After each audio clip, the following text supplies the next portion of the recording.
નમસ્કાર મિત્રો, દેશ અને દુનિયાના સુપરફાસ્ટ સમાચારમાં તમારું સ્વાગત છે। આવતીકાલથી નવરાત્રિનું પર્વ શરૂ થઈ રહ્યું છે। નવરાત્રિ ઉજવવાની સૌપ્રથમ શરૂઆત કોણે, ક્યાં અને ક્યારે કરી? ગુજરાતમાં નવરાત્રિની ઉજવણીની શરૂઆત 16મી સદીમાં અમદાવાદમાં મહારાજા સતરજ અને સ્થાનિક નેતાઓ દ્વારા થઈ હતી। લોકોએ માતા દુર્ગાની આરાધના માટે ગરબા અને ભજન સાથે આ તહેવાર ઉજવ્યો। સમય સાથે નવરાત્રિ સમગ્ર રાજ્યમાં ફેલાઈ ગઈ। આ તહેવાર માત્ર ધાર્મિક નહીં પરંતુ સાંસ્કૃતિક અને સામાજિક મહોત્સવ તરીકે લોકપ્રિય બની ગયો છે, જ્યાં વિશાળ મેળા અને રંગીન ગરબા ડાન્સ જોવા મળી રહ્યા છે। મિત્રો, અન્ય મહત્વના સમાચારની વાત કરીએ તો અમદાવાદમાં ચાલ્યું દાદાનું બુલડોઝર। ગાંધીનગર બાદ ફરી એકવાર અમદાવાદમાં સાબરમતીમાં દાદાનું બુલડોઝર ચાલ્યું છે। અમદાવાદમાં સાબરમતીમાં ડિમોલેશન કામગીરી હાથ ધરાઈ, જેમાં અચેર ડેપો નજીક તંત્ર દ્વારા ડિમોલેશનની કામગીરીમાં સુભાષનગરમાં 100થી વધુ મકાનો ઉપર તંત્રનું બુલડોઝર ફરી વળ્યું। ગેરકાયદેસર મકાનો તોડી પાડવામાં આવ્યા હતા।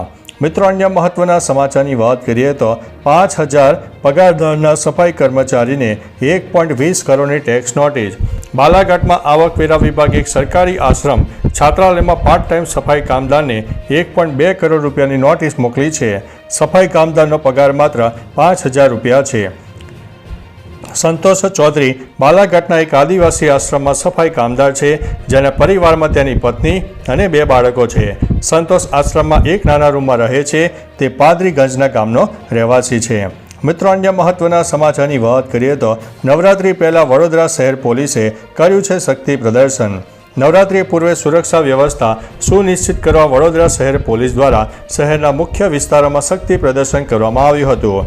મહિલા સુરક્ષા, ટ્રાફિક નિયંત્રણ અને ભીડ વ્યવસ્થાપન જેવા મુદ્દાઓને ધ્યાનમાં રાખીને પોલીસે મોટો કાફલો ઉતાર્યો છે। પોલીસ કર્મીઓની ફ્લેગ માર્ચ અને વાહન રેલી થકી પોલીસે સંદેશો આપ્યો છે, ગેરકાયદેસર પ્રવૃત્તિઓ અને ગુનાખોરી કે ઉપદ્રવ કરશો તો તાત્કાલિક કડક કાર્યવાહી કરવામાં આવશે। મિત્રો, અન્ય મહત્વના સમાચારની વાત કરીએ તો સુરતમાં હજી ભારે વરસાદ, 24 કલાક ભારે। હવામાન વિભાગે આગાહી કરી છે કે 24 કલાક હજુ પણ દક્ષિણ ગુજરાતમાં ભારે વરસાદની સંભાવના છે।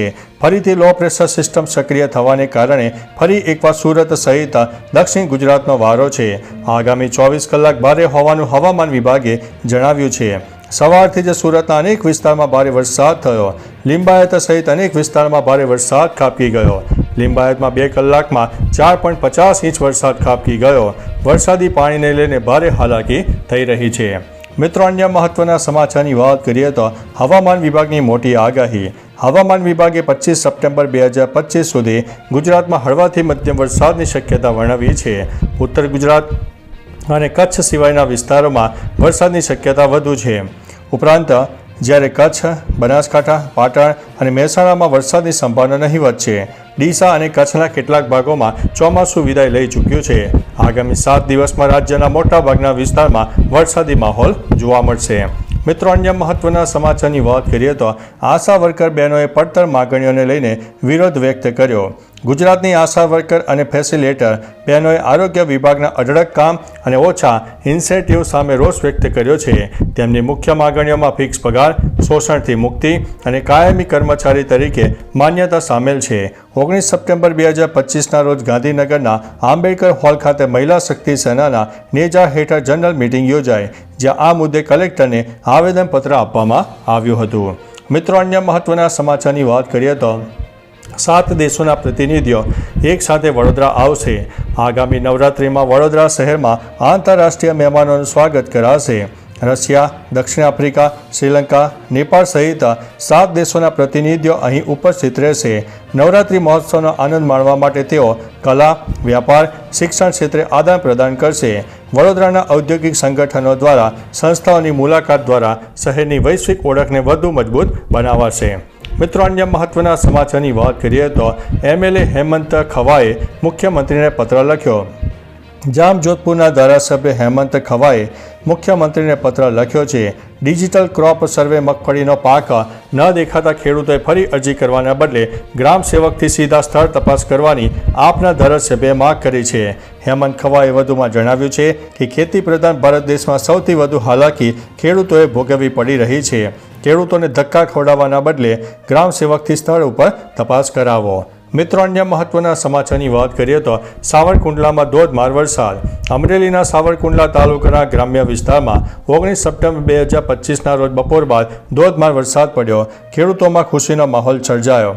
મોટા ભમોદરા, સેલના રબારિકા, દેવળિયા, રાજસ્થળી, લાપડિયા અને મોટા ખોરવાવાડા જેવા ગામોમાં 1 કલાકથી વધુ વરસાદ થઈ ગયો. આ વરસાદ કપાસ અને મગફળીના પાક માટે ફાયદાકારક રહી રહ્યો છે, જેનાથી ચિંતિત ખેડૂતોને રાહત મળી છે. ચોમાસાના અંતે અણધાર્યો વરસાદ પાકોને નવજીવન આપશે. મિત્રો, અન્ય મહત્વના સમાચારની વાત કરીએ તો વંદે ભારત ટ્રેનનો અકસ્માત, 3 લોકોના મોત. બિહારના બાજ અનુમંડળ પંડાખંડ થાણા વિસ્તારમાં મમરખા સ્ટેશન બાદ ભારે અકસ્માત સર્જાયો. હરનવથી ગોપીતા ગામમાં સગુન થઈને એક જ પરિવારના 3 સભ્યો વંદે ભારત એક્સપ્રેસની ચપેટમાં આવી ગયા હતા, જ્યાં એક વ્યક્તિને ગંભીર હાલતમાં PMCH પટના ખસેડાયો છે. સ્થાનિકોના જણાવ્યા મુજબ ટ્રેક પાર કરતી વખતે બંને તરફથી ટ્રેનો આવી ગઈ અને રેલવે પોલીસને ઘટના સ્થળે તપાસ કરવા માટે મોકલી દેવામાં આવી છે. મિત્રો, અન્ય મહત્વના સમાચારની વાત કરીએ તો POKમાં ઓપરેશન સિંદૂરની અસર દેખાય. ઓપરેશન સિંદૂર બાદ આતંકી સંગઠનોમાં હડકંપ મચી ગયો છે. ભારતની કાર્યવાહીથી ડરીને જૈશ એ મોહમ્મદ અને હિઝબુલ મુજાબુદ્દીને પોતાના ઠેકાણા POKમાંથી હટાવીને ખૈબર પખ્તુનખ્વામાં ખસેડવાનું શરૂ કર્યું. મનસેરા અને પેશાવર વિસ્તારમાં નવા તાલીમ કેમ્પ અને ભરતી અભિયાન શરૂ કરાયા. આ બનાવ પાકિસ્તાનની આતંક વિરોધી નીતિ પર ગંભીર પ્રશ્નો ઊભા કરે છે. તો ચાલો મિત્રો, ફરીથી દેશ અને દુનિયાના સુપરફાસ્ટ સમાચાર લઈને મળતા રહીશો. ત્યાં સુધી અમને રજા આપશો. નમસ્તે.